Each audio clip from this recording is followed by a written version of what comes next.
Hey there, and welcome back to 7-Minute Books. I'm Sam, and today we're diving into Lindsey Pollak's The Remix. Sophie, you and I were just talking about this the other day, weren't we?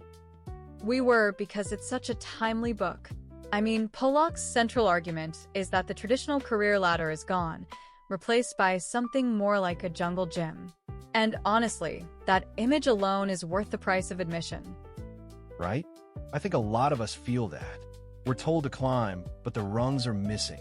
Pollak says we need to think of our careers as a remix, constantly blending and re-editing our skills and experiences. Exactly.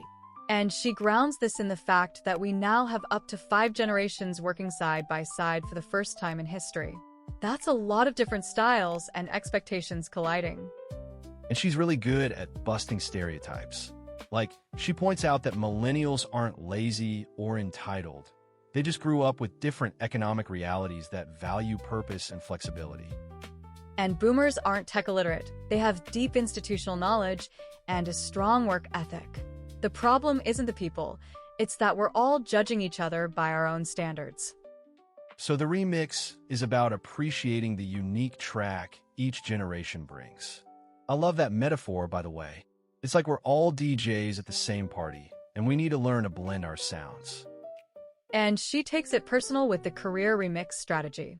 The old model of get a degree, find a company, retire with a gold watch, that's dead. Now, it's about building a portfolio of experiences. You have to see yourself as a brand, a collection of skills that you can package and repackage. She says to actively manage your career like a DJ manages a set list, always scanning for new tracks to add. That means continuous learning, but not just in formal settings.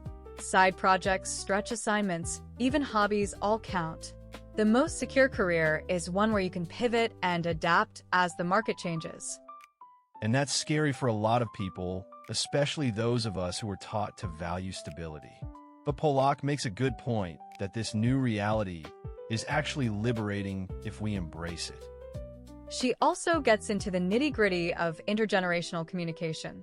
You know, why does one person prefer a phone call while another wants a text? It's not disrespect, it's just a generational upbringing. And she gives concrete strategies, like creating a communication charter with your team.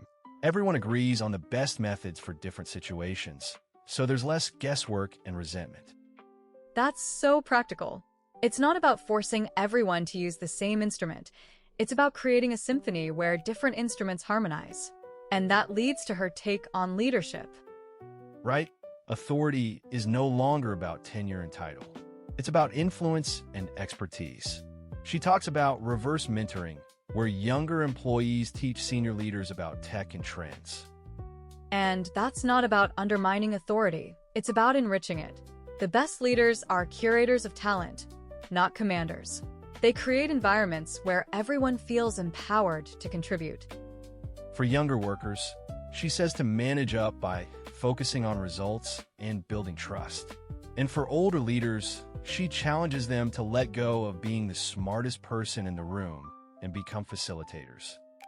Technology is another huge piece.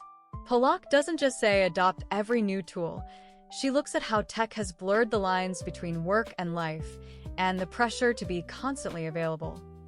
She warns against burnout and digital overload, which I think we all feel. Her advice is to create analog hours, set boundaries, and use technology for connection, not distraction. And she makes this counterintuitive point about age and experience.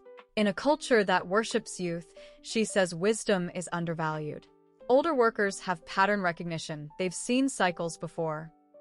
That's such a good point. They can avoid past mistakes and navigate uncertainty.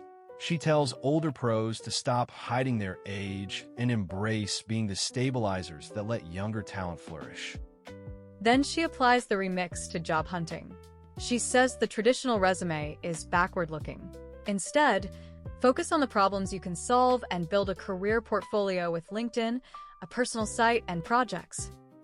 And the job search becomes a remix itself, testing different versions of your professional story. Plus, she emphasizes informational interviews and networking, not as transactions, but as ways to build community. She also folds DEI into the remix as an essential part. A team of people who all think alike produces flat music. True innovation comes from varied voices and perspectives. And she says to hire for culture add, not just culture fit. Look for people who will challenge the status quo and bring a new sound to the band. Then there's the shift in loyalty. The old social contract of loyalty for job security is gone. Now it's an exchange of value, skills, and energy for growth and purpose. And that can feel unsettling, but Pollak reframes it as freedom. You're not tied to one company.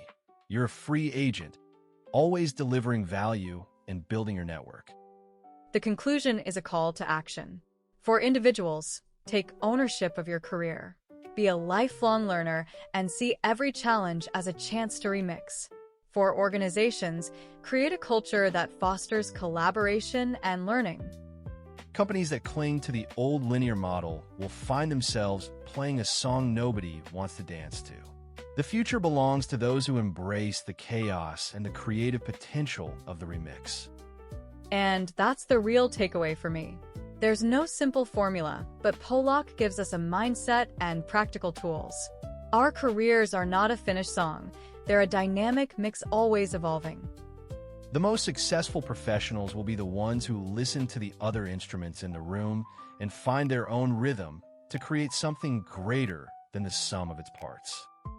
And if you want to go deeper, the whole library is over at 7minutebooks.com/app with over 6,000 fiction and nonfiction titles you can read or listen to in any language. It starts at $2.99 a month, $9.99 a year, or $19.99 once for lifetime access. So, whether you're just starting out or redefining your career later in life, remember that the remix is a way of life. Keep blending the old with the new, and we'll see you in the next one.